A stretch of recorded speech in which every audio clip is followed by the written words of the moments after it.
Good morning or afternoon, everyone.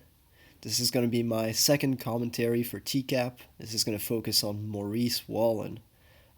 After last video on John Dupay, I had kind of trouble deciding on which predator to do next.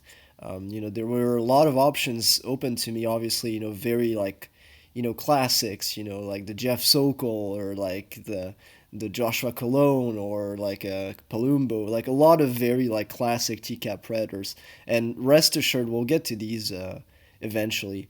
Um, I actually ended up choosing Maurice Wolin, just because although his is not like the longest or maybe even the most interesting, and his interview with Chris Hansen is pretty much non-existent because he flees as soon as he sees him, which itself is pretty fucking funny. But I chose him because we do get a lot more of his altercation with police, and because of that, Maurice Wallen is a perfect foil for a lot of the things that I want to talk about today.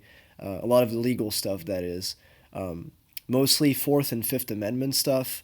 Also professional standards, and also just in general the effects of talking to police when you're on the wrong end of a criminal procedure. And it's something that comes up again and again in this show, because a lot of predators end up incriminating themselves, which, we'll touch upon all of that, and that makes me very freaking happy. Um, you know, but on like, as a student of law, I think there are some things that are interesting to talk about, and we'll get right into it. Now, Dr. Maurice Wallen is unique because he is a doctor, and it's been said before, but definitely one of the most high status, we should say, or uh, probably one of the most intelligent predators that have appeared on the show. Um, that's debatable because he actually ends up here, which is something on its own. Um, but let's get through this. It's not a very long one, but I'm gonna do a lot of pauses. Obviously, this is a commentary, so you know there's gonna be a lot of pauses in me talking. But let's get through it. Coming in. That could be the doctor. That But if could be there the was a doctor. list of the most respected members of the community, a cancer research doctor would probably be near the top. It is. How are you? Exactly. Good, how are you? Could it be? So, not bad of a drive?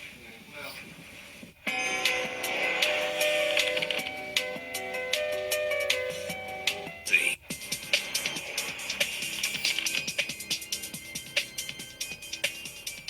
This guy's coming in.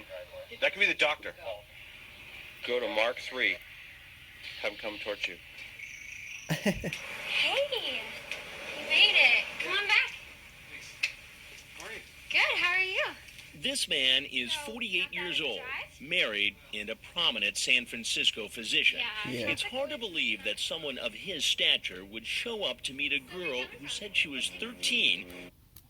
And that's like right off the bat, like this is very interesting for Chris to say. I like, first off, like, full disclosure, and I'm not like, I know how this is how it is in America, but I am from Europe, and we don't hold doctor nearly in much reverence as it happens to be the case here in America. Doctors have a very special kind of status in the community, which is understandable. What they do is really impressive. But yeah, doctors are well respected in my home country, in France, but nowhere near the standard that they are here in America. And but it's funny to hear Chris like kind of allude to the fact that like people with a lot of money or status are like above crime, or like criminal behavior. Like there's so many cases of them being like the offenders, and I guess what you would mean by that is like these are the people that have the less that are least likely to be caught red-handed because they have so much to lose, like it's the case here. Over into the backyard where she invites him to go in her hot tub. Pour me a drink. I'm actually gonna put on my suit so maybe we can get in the hot tub. And here comes like the pouring of the glass that we're gonna talk about in a few seconds. It's all warm. He met the girl online 3 days All right, earlier. yeah. The girl was really a perverted justice decoy pretending to be 13, using the screen name Tall Dreamy Doc. He lies Tall and says Dreamy he's Doc. 29. So Remember, I wonder how tall he. I guess we'll get a chance to like. I'll take a second look. I don't think he doesn't look that tall. he's really 48. He asks the girl, what Right, bra size do you 29. wear?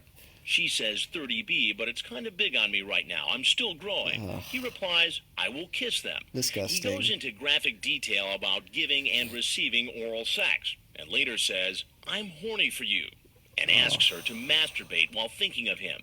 He tells her several times he could get into And this is like the heart of it, isn't it? Like, this is fucking funny as well. Like, like, forget about trouble. People get into trouble, and you make mistakes, and you get a slap on the wrist. I mean, shit happens, But he's like, I could get into trouble. But he's afterwards like, I could get into big trouble. And he really means it because he knows that. Like, this hits close to home when it comes to professional standard. Is the first thing we're going to talk about. Ethical and professional standard. When you're a person who is a licensed professional, I'm saying it hits very close to home because as a law student, you're eventually working your way towards a license to practice law with the bar association, and I'm taking professional and personal responsibility right now as like a class, and there it is talking about a lot of the things that will get you into trouble, into big trouble, things that will get you disbarred, and his is like not talking for a medical license. It's a very similar thing, something like this, like what we call in like the legal field like a crime of moral turpitude, for a licensed professional is like is absolutely like atomic. It will destroy your career, and he realizes that really quickly. But it happens, and it's something that as a professional you're held to a certain standard of ethics.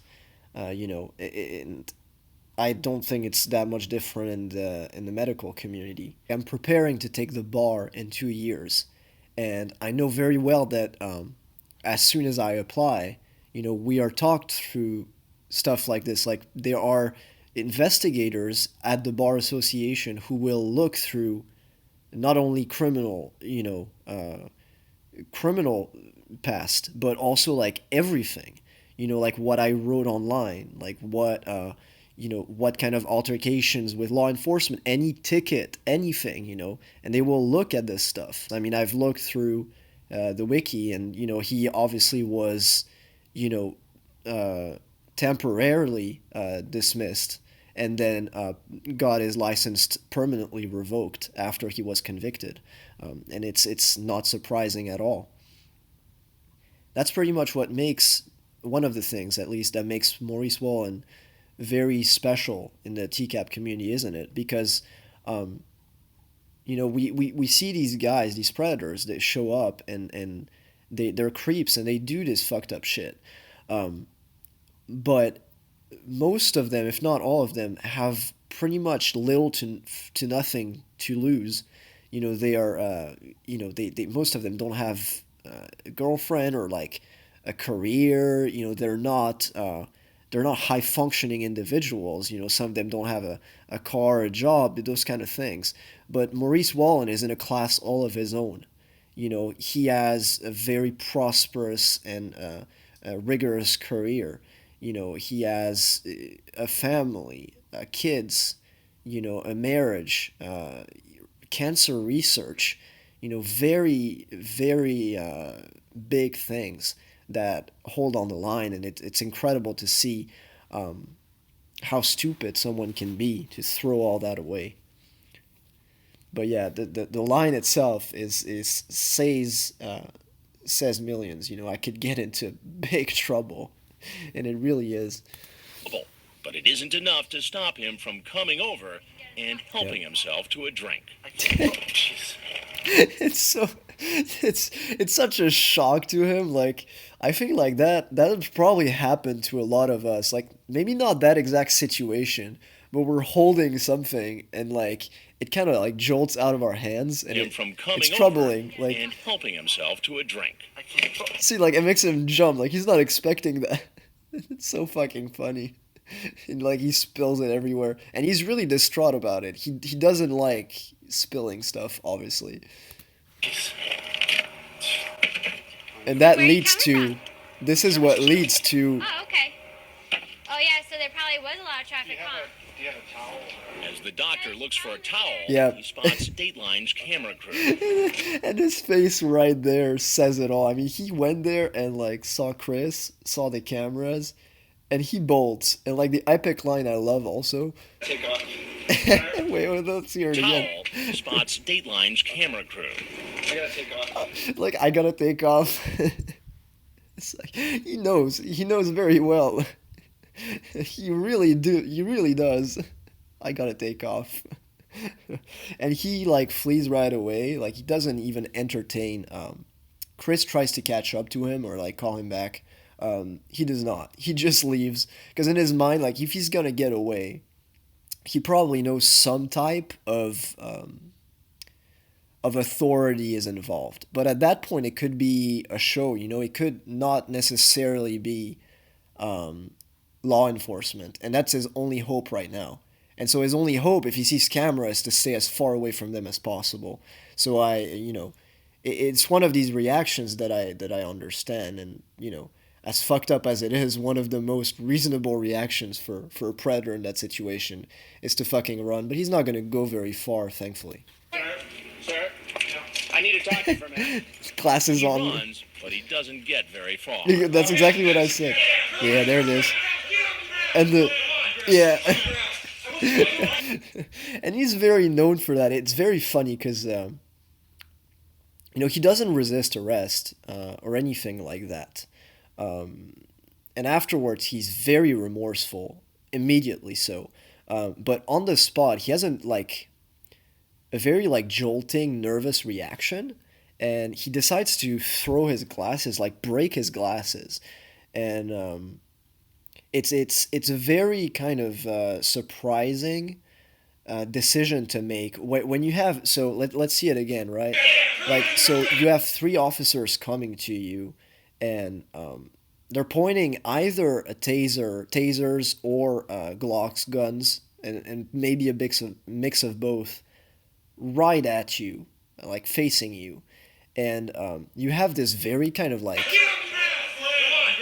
yeah. So I don't know. So they're putting their guns away. So I don't know if there was a cut there, but it's a very, in my opinion at least, it's a very like I don't know the right word. Let's say like brutal and physical kind of jolting reaction, and it's not something I would advise when you have officers looking at you to have those brusque movements, like very quick movements.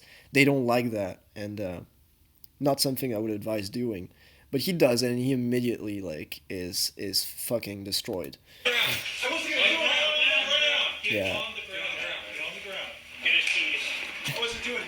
He's immediately. Oh man, I wasn't doing anything. Yeah, you see, like there's like an overwhelming, like reaction, like he's realizing immediately what kind of big fucking trouble he's gonna be in.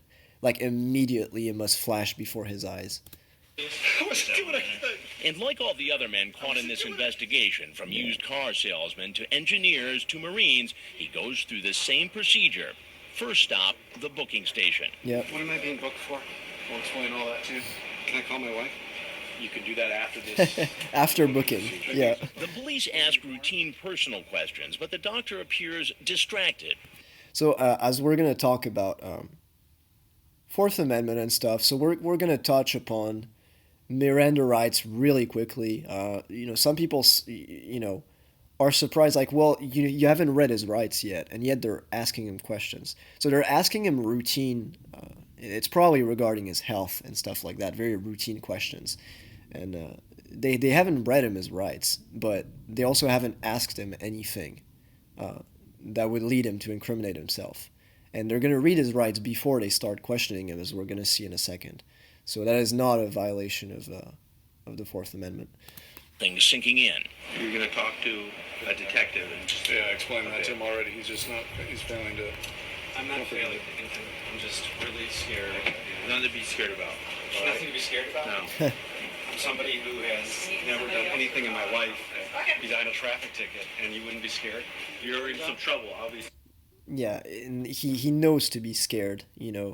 He's not someone who has kind of delusional ideas about being innocent or something like that. He knows very well what kind of trouble he's in, and he probably sees the big jeopardy that everything he's worked for his entire life is in right now. His career, his work, his marriage, everything is on the line. And it's the kind of panic that you usually wouldn't wish on anyone, but in this case, I fucking hope he gets it bad. Yeah, I feel like I'm in big trouble, and I feel like I made maybe a mistake, but I didn't do anything. And that line is good also. Like, I love it. Like, let's play it again. I feel like I'm in big trouble, and I feel like I made maybe a mistake, but I didn't do anything. It's like, I made maybe a mistake, but I didn't do anything. It's so fucking it's like, okay, so first off, like, you didn't maybe make a mistake. You definitely made a big fucking mistake. That's a certainty. And secondly, like, but I didn't do anything. It's like, well, like, the mistake is what you did. That's self-defeating logic, Like, it's such a fucking stupid. I maybe made a mistake, but I didn't do anything. He's Dr. Maurice Wolin, head of clinical research and medical affairs for a pharmaceutical company, and he's not happy about seeing our cameras. I'm here in handcuffs. I have pictures being taken of me left and right. I don't know what I'm being accused of. Yeah. He's then taken in for... That's because they haven't read the charges yet, but they definitely will. And it's something that is usually done when they're filing a complaint. It usually comes after booking. By Detective Steve Nelson of the Petaluma Police Department. First thing I'm going to do is explain to you your Miranda rights. He's going to explain his Miranda rights. Okay. You have the right to remain silent. At first, the doctor agrees to talk. So, I'd like to talk about what happened today. And we're going to stop here, and I'm going to talk a lot more about the legal side of things here. So he's been arrested, and he's been booked, and now they're moving on to what we call post-arrest investigation. There's pre-arrest investigation, which focuses a lot on gathering the probable cause that you have for the arrest. But that's already in the past. They've already arrested him, booked him, and now they're moving on to post-arrest, and so this is a very important part when we're going to talk about predators. First off, I want to make myself very clear. I am very happy that these people incriminate themselves, that they get the worst punishment. Let's be clear, like, I think that they should be convicted of much more seriously than they are. But that said, I feel like it is worthwhile to talk about criminal procedure in this case. And like a lot of people and a lot of predators, as it happens to be on this show, he gives up his Fifth Amendment rights to remain silent, at least, and we're going to talk a little bit more about what the implications of that is. And there's something that needs to be said, is that this is not like legal advice. I'm still a student. I'm learning. I wouldn't claim to tell to know or to tell you what to do. But this is from someone in law school and from someone who's studying criminal procedure. there are a few truths that I feel like sharing with you for free. One of them is very simple. When you are on the wrong end of a criminal procedure, when you are suspected, arrested, like it's the case here, questioned by magistrates, by police, by law enforcement, one of the there's the truth is that you have to grapple with is that the police is not your friend. You know, and it's something that we kind of have to grapple with as non criminals. We see the police as a benevolent force, and as people, as great people, like I see them as well, like this, as people who protect and serve the community, and we're grateful for their service. But when you are in his position right now,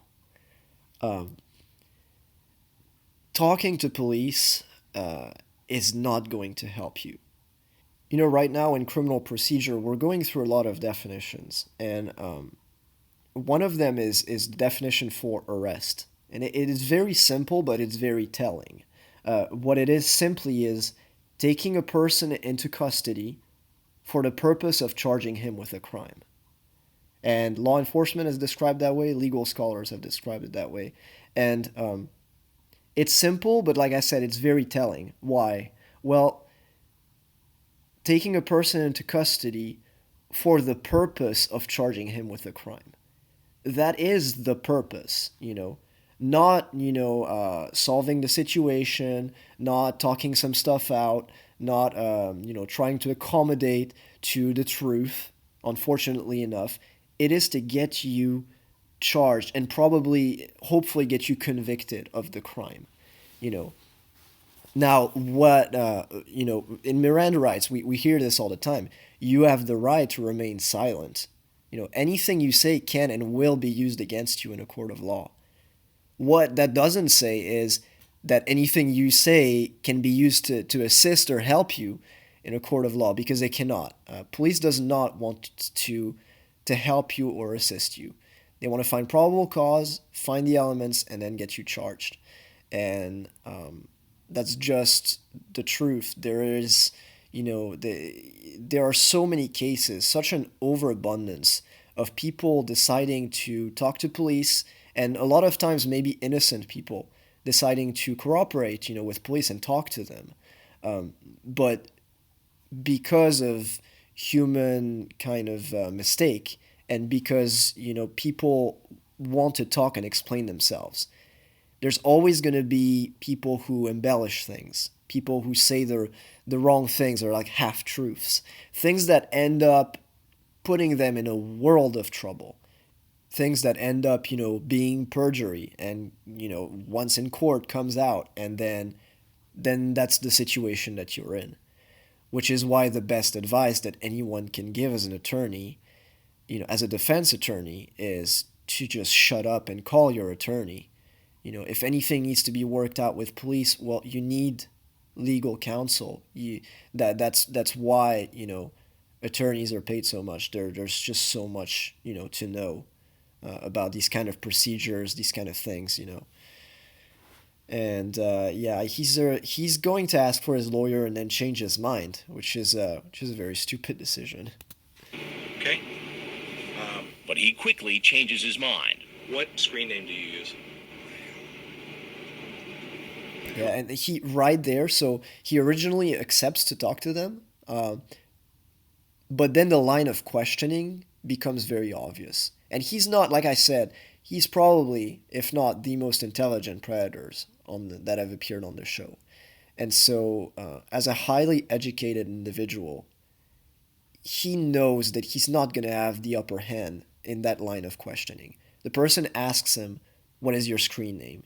Which means he has the chat logs, which means him knowing exactly what he said on there knows that it is going to be really bad.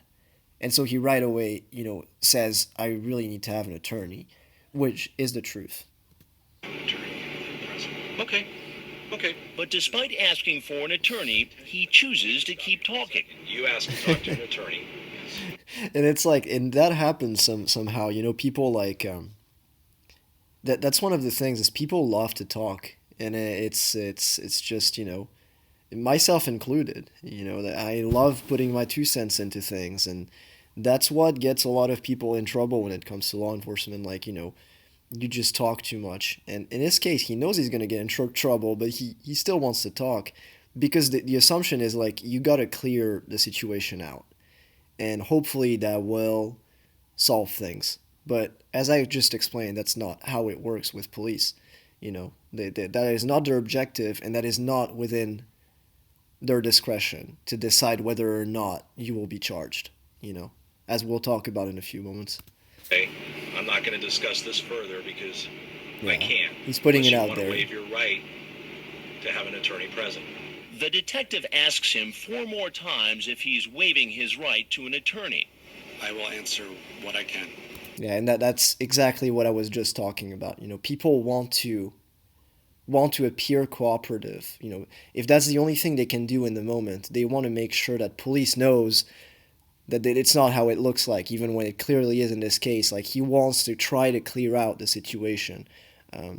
But, as somebody who's not legally educated, that is the worst course of action, and that is, as someone who is not, doesn't have a degree, but has some legal education, I can confidently say, even as a person who fully knows the law, you are not, unless you're, a hotshot criminal attorney, then maybe you have those kind of special qualities, But even as a lawyer, you need criminal counsel. You need someone who's specialized in doing this. It's not because you're a lawyer that you know everything legal. That's not how it works. You need people who know what they're doing. And each time he agrees and continues to talk. I'm not going to play games I'm here. not playing games. I'm scared out of my mind. Right. and I understand that. You saw my record. I've never done anything wrong in my life. Okay. And now I'm being charged with very serious Yeah. offenses. Why did you come to the house in Petaluma today? I was curious. Okay. Curious about what? I chatted with someone online. She had asked to meet me on several occasions. I declined. And today again she asked. I had a little bit of time, not very much, Okay. and so I thought I would come out and meet her and nothing more. Okay. The doctor is referring Yeah. to how online he made a date for sex with a decoy, but chickened out. Then the decoy, deliberately behaving like a precocious teenager, encouraged him to come. And that's pretty telling of so, and we're not gonna go deep into it. This somewhat points the tip of its nose towards the defense of entrapment, which is not applicable, and we will perhaps discuss why, but in another video. But just so you know, that does not constitute entrapment, for reasons that we will talk about eventually in this channel. I know she was young, and I knew that. Under 18. Did you notice he said young, which is somewhat of a subjective, vague term. I'm 24, so someone who is 20 is younger compared to me, and for someone who's 60 years old or 49, someone who's 20 years old might be younger. But the police immediately stays on point. He's a very I wouldn't say mellow, but he's nice with his question. He doesn't want to push him too hard. But on that point, he's like, when he said young, the police jolts him under 18, because he needs that. If he admits that, then that's a lot of the battle. That's a lot of the war already won against him, and a long way towards getting him convicted. Okay. Did you talk to her about touching and kissing and making each other feel good? I remember she saying that she had trouble finding somebody to make her feel good. Okay. I was playing with her. In fact, what he said online was, I work hard to make the girl feel good. I wouldn't stop until you blank over and over. And then you told... Because I am kind of talking about, defense in the criminal procedure, Let's be clear. I mean, you see the shit he's writing is absolutely gross, and I'm not defending that. I'm not defending his case whatsoever. I'm just putting out, both sides of the uh, of the interview here.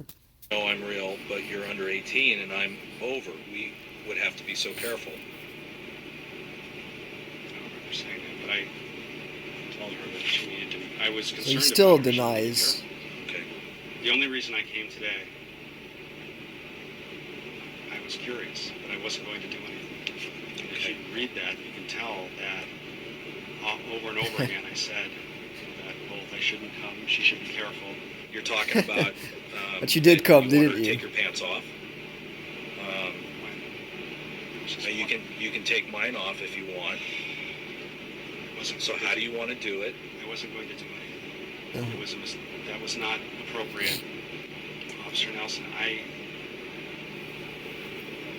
I shouldn't have talked to her. Right. I wasn't going to do anything. So you drove 40 minutes from Piedmont to meet a 13-year-old. That nothing would have happened. And you expect me to believe that? After you talk about having different. And like before it ends here, like in a few seconds, like yeah, it's like in a defense attorney's seat, or in his position, which I wouldn't wish for anyone to be in. I mean, the right answer to that, like, you want me to believe that because we know nobody's gonna believe that.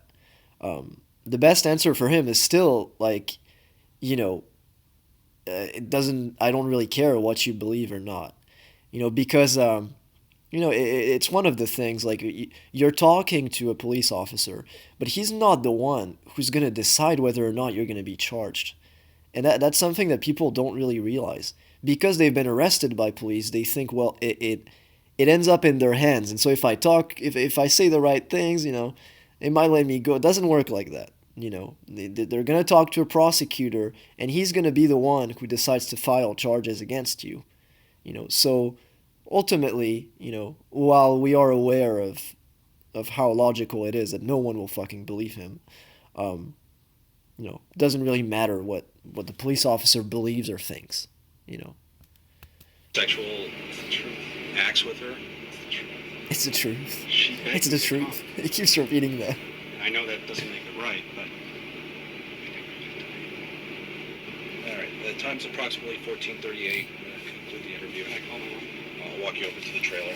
Once he's taken out of the interrogation room, an officer dials the doctor's wife and hands him the phone. Honey, I'm in big trouble. I'll explain. You have to bail me out of the Sonoma County Jail. Yep. $30,000 check. No need.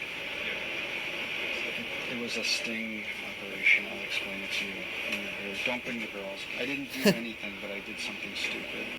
And right there, so he's talking to his wife. So, and you can see him immediately, and understandably so, like trying to diminish the situation as much as possible, because what he has to say to her, the conversation that they have to have now, is probably the absolute worst that you could have in a committed, relationship. Because let's be honest here, like, it's just not a double offense, it's like a triple offense, right? Like, first off, you're fucking arrested, and we have to bail you out for $30,000. Second off, it's because you tried to cheat on me. But third of all, it's because you tried to cheat on me with a kid, with a 13-year-old girl.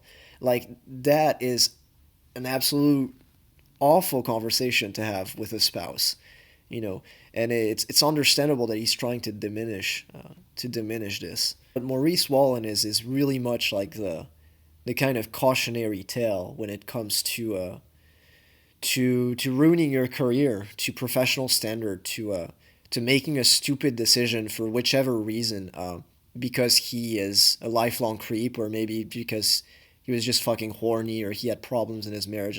Who fucking knows? He wasted his entire life. He threw away so much with that one stupid act. The years of studying, the amount of debt that he probably incurred studying, his cancer research, his life, his marriage, everything gone. And Well, deservedly so, I guess, is the final word. This has been fun. Thank you for everyone watching the videos. I'll continue going through these predators and talking a lot about the legal aspect of things. Don't hesitate to recommend a predator to me, and I'll see you in the next one. Bye bye.